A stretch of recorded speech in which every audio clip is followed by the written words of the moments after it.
Welcome to the Banker Lamp. Please enjoy the video. In this video, I will explain how to make pasta mix sauce. To start, gather your essential ingredients. Always begin with fresh, ripe tomatoes. They are the foundation of any great sauce. You'll need about 2 tablespoons of high-quality extra virgin olive oil, 1 medium onion, and 2 cloves of garlic. Don't forget fresh herbs like basil and oregano to elevate the overall flavor profile. These simple, fresh components are key to a delicious homemade sauce.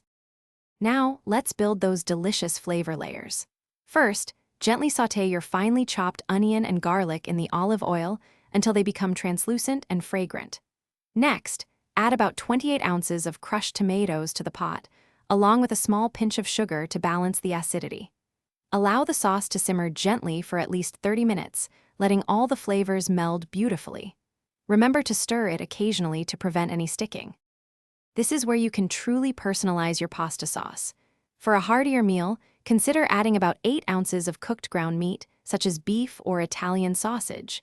You can also boost the nutrition by incorporating vegetables like diced bell peppers or sliced mushrooms. A splash of red wine, approximately 1/4 cup, can add a wonderful depth of flavor. Finally, adjust the seasonings with salt, black pepper, and red pepper flakes to your liking. For the perfect finish, stir in a generous handful of fresh basil leaves and about 1 tablespoon of grated Parmesan cheese just before serving. Allow the sauce to rest off the heat for about 5 minutes.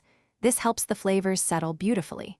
Finally, spoon your delicious homemade pasta sauce over your favorite cooked pasta.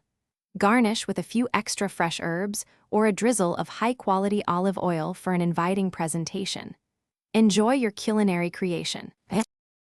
Thanks for watching. If this was helpful, leave a like and consider subscribing. See you next time.